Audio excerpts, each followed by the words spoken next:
नमस्कार दोस्तों। कैसे हैं आप सब लोग। उम्मीद आप सब अच्छे होंगे और अपनी तैयारी को बड़े बेहतरीन ढंग से कर रहे होंगे। आज की हमारी क्लास हो जाती है उत्तर प्रदेश स्पेशल की और ये सीरीज चल रही है 300 क्वेश्चन की। 300 क्वेश्चन की हो जाती है हमारी ये 4th नंबर की क्लास। ठीक है, इससे पहले हमारी 3 क्लासें हो गई हैं और इससे पहले अगर वो आपने नहीं देखें तो आप हमारे चैनल पर विजिट करेंगे, वहाँ आपको बाकी 3 क्लासें मिल जाएंगी। और उसमें हमने करा दी हैं 150 प्रश्न। ठीक है, और 151 से शुरू हो जाती है आज की हमारी वीडियो। इसमें भी आपको मिलने वाले हैं 50 प्रश्न। वीडियो शुरू करने से पहले अगर अभी तक आपने हमारे चैनल को सब्सक्राइब नहीं किया तो आप सब्सक्राइब कर सकते हैं, वीडियो को अपने दोस्तों में भी शेयर कर सकते हैं। तो चलिए शुरू कर लेते हैं आज के हमारे पहले क्वेश्चन से। सारे क्वेश्चन इंपॉर्टेंट हैं और यही क्वेश्चन आपसे पूछे जाते हैं आपकी परीक्षाओं में। क्वेश्चन नंबर हो जाता है हमारा 151। उत्तर प्रदेश में सिंचाई का सबसे बड़ा साधन क्या है? आपको बताना है उत्तर प्रदेश में सिंचाई का सबसे बड़ा साधन क्या है।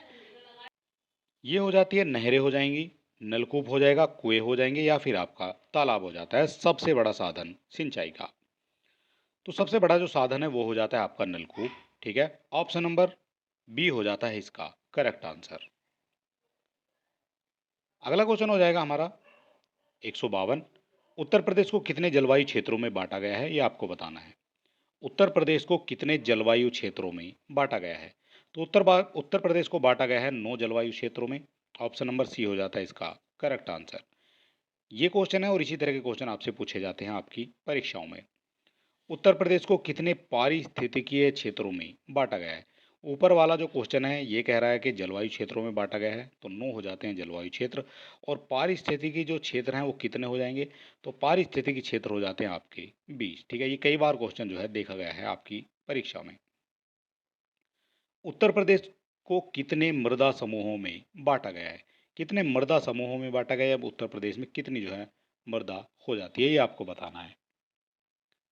तो उत्तर प्रदेश को बांटा गया है 8 मृदा समूहों में। ठीक है, 8 मृदा समूहों में ये क्वेश्चन क्वेश्चन आपको एज इट इज देखने को मिलेगा आपकी परीक्षा में। और आपकी जो इसकी डिटेल पता करने की बिल्कुल भी ज़रूरत नहीं है। अगला क्वेश्चन हो जाता है हमारा प्रदेश में चावल की अपेक्षा गेहूं की खेती होती है। प्रदेश में चावल की अपेक्षा जो गेहूं की खेती है वो कम क्षेत्र पर होती है, अधिक क्षेत्र पर होती है, बराबर होती है या फिर इसके सभी गलत दिए गए हैं ये आपको बताना है। तो जो गेहूं की खेती है चावल की अपेक्षा वो हो जाती है आपकी अधिक क्षेत्रफल। ठीक है, गेहूं जो है ज़्यादा क्षेत्रफल होता है उत्तर प्रदेश में। अगला क्वेश्चन हो जाएगा हमारा 156। उत्तर प्रदेश में चने का सर्वाधिक उत्पादन किस क्षेत्र में होता है?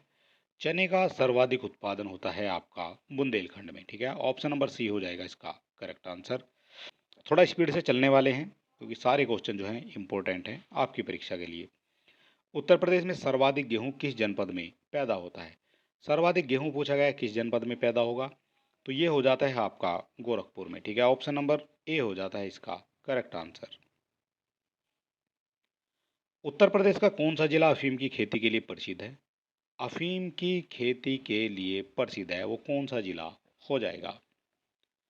तो अफीम की खेती के लिए प्रसिद्ध हो जाता है आपका बाराबंकी। ठीक है, ऑप्शन नंबर बी हो जाएगा यहाँ पर भी करेक्ट आंसर। और ये वीडियो सभी एग्ज़ाम के लिए इम्पोर्टेंट है। यूपी का आप कोई सा भी एग्ज़ाम दे रहे हैं, चाहे यूपी पुलिस से का दे रहे हैं, आर ओ का दे रहे हैं, यूपी पीसीएस का, या फिर आप किसी का भी एग्ज़ाम दे रहे हैं, उसके लिए इम्पोर्टेंट वीडियो हो जाता है। रटोल आम का उत्पादन उत्तर प्रदेश के किन जिलों में ज़्यादा होता है? रटोल आम पूछा गया है किस जिले में सर्वाधिक होता है इसका उत्पादन। तो रटोल आम जो है ये आपको सहारनपुर और मेरठ में देखने को मिलता है सबसे ज़्यादा। ठीक है, ऑप्शन नंबर सी हो जाएगा इसका करेक्ट आंसर। इसी तरह का क्वेश्चन आ जाता है लंगड़ा आम का जो उत्पादन है मुख्यतः उत्तर प्रदेश के किस जिले में होता है? लंगड़े आम की बात हो रही है, ये भी इंपॉर्टेंट हो जाता है। तो लंगड़े आम का जो उत्पादन है ये आपका सबसे ज़्यादा हो जाता है बरेली में। ऑप्शन नंबर डी हो जाएगा यहाँ पर भी करेक्ट आंसर। उत्तर प्रदेश का आलू निर्यात जोन ये कहाँ है? उत्तर प्रदेश का आलू निर्यात जोन कहाँ है? तो आलू निर्यात जोन जो है उत्तर प्रदेश का ये हो जाता है आगरा में। ये हो जाता है आपका आगरा में। ऑप्शन नंबर सी हो जाएगा इसका करेक्ट आंसर। उत्तर प्रदेश में उत्पादित आम को दूसरे राज्यों में किस नाम से बेचा जाता है? उत्तर प्रदेश में जो उत्पादित आम है उसको दूसरे राज्यों में किस नाम से बेचा जाएगा? नवाब ब्रांड से, रटोल ब्रांड से, राजा ब्रांड से या फिर सभी गलत दिए गए हैं। तो ये जो बेचा जाएगा ये बेचा जाएगा आपका नवाब ब्रांड के नाम से, ठीक है। ऑप्शन नंबर ए हो जाता है आपका करेक्ट आंसर, ठीक है। जो उत्तर प्रदेश में आम उगता है, उत्तर प्रदेश में जो उत्पादित होता है आम, उसको फिर दूसरे राज्यों में जो है बेचा जाता है जाकर, तो वो नवाब ब्रांड के नाम से बेचा जाता है। अगला क्वेश्चन हमारा, उत्तर प्रदेश में उत्पादित आलू को दूसरे राज्यों में किस नाम से बेचा जाता है। आपने देख लिया नवाब नाम से बेचा जाता है आपका मैंगो को यानी आम को, और आलू को किस नाम से बेचा जाता है दूसरे राज्यों में। तो आलू को बेचा जाएगा ताज ब्रांड के नाम से, ठीक है। ऑप्शन नंबर ए हो जाता है इसका करेक्ट आंसर। अमरूद के लिए प्रशिक्षण एवं प्रयोग केंद्र उत्तर प्रदेश के किस जिले में स्थित है। अमरूद की बात हो रही है, अमरूद के लिए प्रशिक्षण और उसका जो प्रयोग है उसका केंद्र किस जिले में स्थित है, तो ये आपको बताना है। तो ये हो जाता है आपका प्रयागराज में। ऑप्शन नंबर ए हो जाता है इसका करेक्ट आंसर, ठीक है। अमरूद का प्रशिक्षण और प्रयोग केंद्र उत्तर प्रदेश के प्रयागराज में स्थित है। आम के लिए प्रशिक्षण एवं प्रयोग केंद्र उत्तर प्रदेश के किस जिले में स्थित है। आम के लिए भी आपसे सेम क्वेश्चन पूछा गया है, पहले अमरूद के लिए पूछा गया था, अब पूछा गया है आपका आम के लिए। तो आम का जो प्रशिक्षण और प्रयोग केंद्र है वो उत्तर प्रदेश के किस जिले में है। तो आम के लिए हो जाता है ये आपका लखनऊ में। ऑप्शन नंबर बी हो जाता है इसका करेक्ट आंसर। उत्तर प्रदेश के महोबा में पान अनुसंधान एवं प्रशिक्षण केंद्र की स्थापना किस वर्ष में की गई थी। पान अनुसंधान और प्रशिक्षण केंद्र की जो स्थापना है वो किस वर्ष की गई थी उत्तर प्रदेश में। तो उत्तर प्रदेश में की जाती है ये आपकी 1981 में, ठीक है। बी नंबर हो जाता है इसका करेक्ट आंसर। उत्तर प्रदेश में मत्स्य विभाग की स्थापना का वर्ष ज्ञात करें। जो मत्स्य विभाग की स्थापना हुई है उत्तर प्रदेश में ये किस वर्ष हुई है। तो मत्स्य विभाग की जो स्थापना ये हो जाती है आपकी 1966 में। ऑप्शन नंबर सी हो जाएगा इसका करेक्ट आंसर।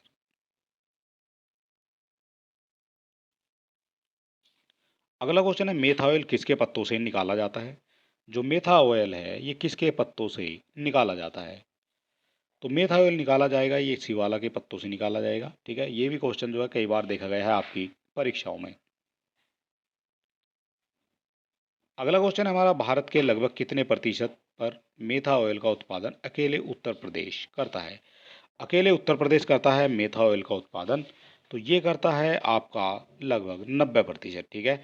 90% जो है पूरे भारत का अकेले उत्तर प्रदेश करता है, और बाकी 10% में सभी राज्य हो जाते हैं, ठीक है। तो ये हो जाता है डी इसका करेक्ट आंसर। उत्तर प्रदेश में ऑपरेशन फ्लड एक का काम कब शुरू किया गया। ऑपरेशन फ्लड की बात हो रही है, इसका जो शुरू है ये कब किया गया था ये आपको बताना है। ऑपरेशन फ्लड तो ये शुरू किया गया था आपको 1973 में। ऑप्शन नंबर बी हो जाता है इसका करेक्ट आंसर। उत्तर प्रदेश के किस जिले में regional food research and analysis centre स्थित है। कहाँ स्थित हो जाएगा regional food research and analysis centre. तो ये स्थित हो जाता है आपका लखनऊ में। ऑप्शन नंबर डी हो जाएगा इसका करेक्ट आंसर। प्रदेश की गोकुल पुरस्कार योजना किसके उत्पादन से संबंधित है। जो गोकुल पुरस्कार योजना है उत्तर प्रदेश की किसके उत्पादन से संबंधित हो जाएगा। तो ये हो जाता है आपका दूध के उत्पादन से उत्पादित हो जाता है ये आपका।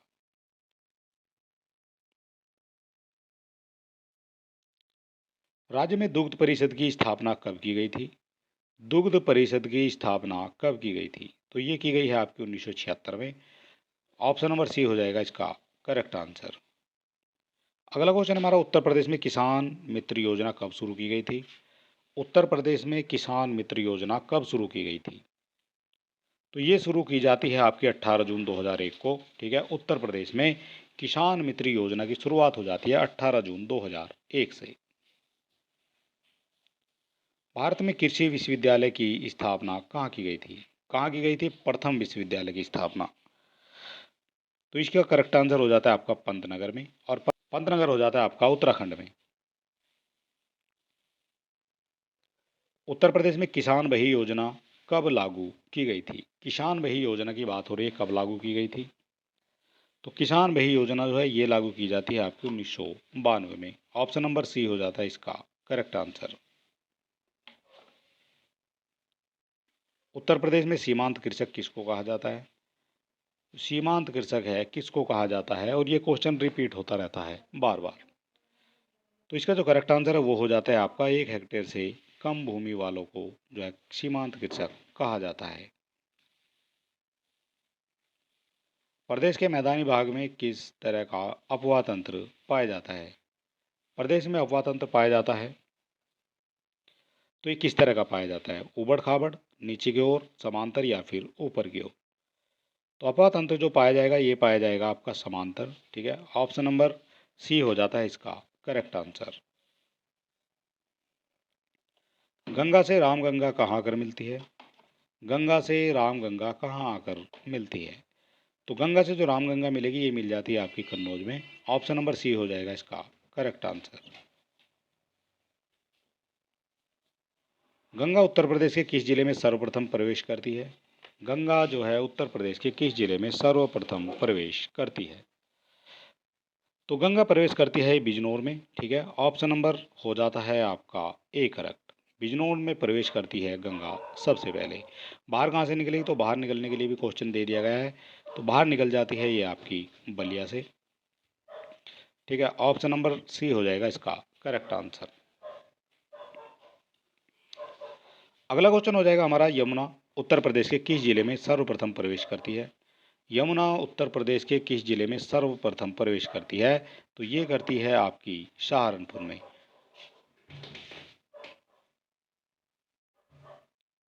किस नदी को वेदव्रती माना जाता है?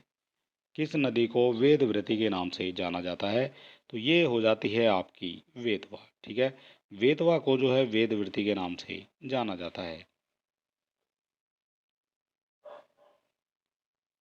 उत्तर प्रदेश और मध्य प्रदेश की संयुक्त नदी जोड़ू परियोजना पर हस्ताक्षर किए गए थे। कब किए गए थे? 2001 में, 2003 में, 2005 में, 2007 में। तो नदी जोड़ो परियोजना पर जो हस्ताक्षर किए गए थे वो किए गए थे आपके 2005 में। ऑप्शन नंबर सी हो जाता है इसका करेक्ट आंसर।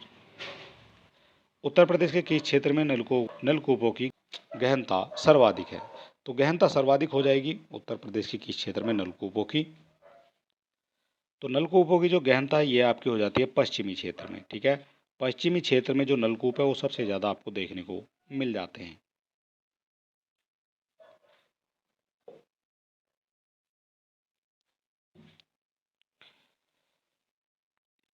प्रदेश के शुद्ध सिंचित भाग का कितना भाग नलकूपों से सींचा जाता है? नलकूपों से सींचा जाता है यानी ट्वेल्व से जो है सींचा जाता है, तो ये सींचा जाता है आपका 71.5%।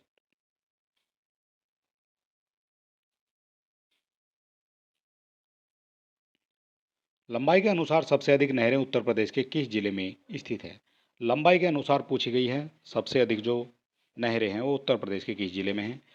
तो सबसे अधिक जो नहरें हैं वो मिल जाती है आपको देखने को रायबरेली में। ऑप्शन नंबर बी हो जाएगा इसका करेक्ट आंसर। और रायबरेली में जो है इसकी लंबाई कितनी हो जाएगी? तो 2843 किलोमीटर हो जाती है इसकी लंबाई। ठीक है, ये नहरों की लंबाई दी गई है आपकी रायबरेली में 2843 किलोमीटर हो जाती है। लंबाई के अनुसार सबसे कम नहरें उत्तर प्रदेश के किस जिले में हैं? अभी आपने देखा सबसे ज़्यादा, अब यहाँ देखना है आपको सबसे कम नहरें किस जिले में स्थित है। सबसे कम जो नहरें हैं वो हो जाती हैं आपकी अमरोहा में।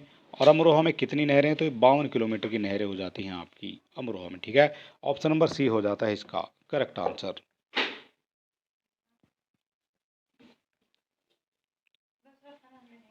उत्तर प्रदेश में निःशुल्क बोरिंग योजना कब शुरू की गई थी?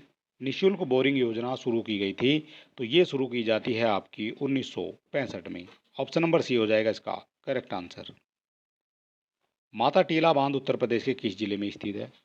माता टीला बांध उत्तर प्रदेश के किस जिले में स्थित है? तो ये हो जाता है आपका ललितपुर में। ऑप्शन नंबर सी हो जाएगा करेक्ट आंसर।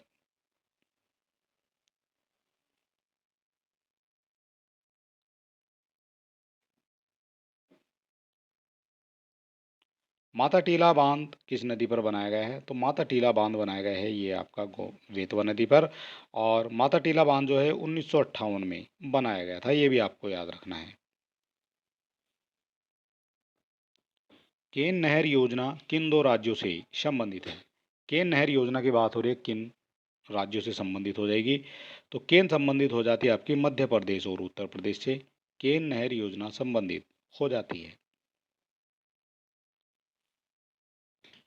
बाण सागर बांध एवं नहर परियोजना कितने राज्यों की संयुक्त परियोजना है? जो बाण सागर बांध है और नहर परियोजना है वो किन राज्यों की संयुक्त परियोजना मानी जाती है? तो ये मानी जाएगी उत्तर प्रदेश, मध्य प्रदेश और बिहार की। ऑप्शन नंबर बी हो जाता है इसका करेक्ट आंसर।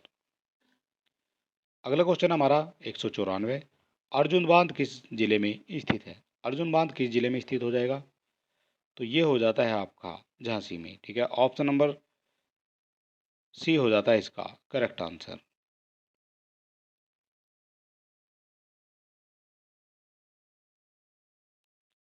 यमुना नदी पर बनाएगा हथनीकुंड बैराज कितने राज्यों की संयुक्त परियोजना है? कितने राज्यों की हो जाती है संयुक्त परियोजना? तो ये मानी जाती है आपकी 5 राज्यों की। ठीक है, 5 राज्यों की संयुक्त परियोजना आती हो जाती है हथनीकुंड बैराज। 5 राज्य कौन कौन से हैं? एक आपका हरियाणा हो जाता है, 2 नंबर पर हिमाचल प्रदेश, 3 पर आपका उत्तर प्रदेश, 4 पर दिल्ली और 5 पर जो है ये वे स्थान हो जाते हैं। और बांध के निर्माण की बात करेंगे तो ये हो जाता है आपका 1872 में इस बांध का निर्माण कराया गया था। निम्न जिलों में से कौन से जिले अहरोरा बांध नगर से लाभान्वित होते हैं? अहरोरा बांध जो है ये इंपॉर्टेंट हो जाता है और ये कई बार आपकी परीक्षाओं में देखा गया है। तो इसका जो करेक्ट आंसर है वो हो जाता है आपका वाराणसी में भी पाया जाता है और ये आपका मिर्जापुर भी जो है लाभान्वित होता है। तो इस तरह से आपके करेक्ट आंसर हो जाता है दोनों। ऑप्शन नंबर सी हो जाएगा इसका करेक्ट आंसर। वाराणसी और मिर्जापुर अहरोरा बांध से लाभान्वित होने वाले जिले हो जाते हैं। अर्जुन बांध किस जिले में बनाया गया है? अर्जुन बांध किस जिले में स्थित है ये आपको बताना है। तो इसका करेक्ट आंसर हो जाता है आपका झांसी। अर्जुन बांध जो है ये झांसी जिले में स्थित हो जाएगा। निम्न में से किस नदी को राष्ट्रीय जलमार्ग 1 के रूप में प्रयुक्त किया जा रहा है? राष्ट्रीय जलमार्ग हो जाता है ये एक, और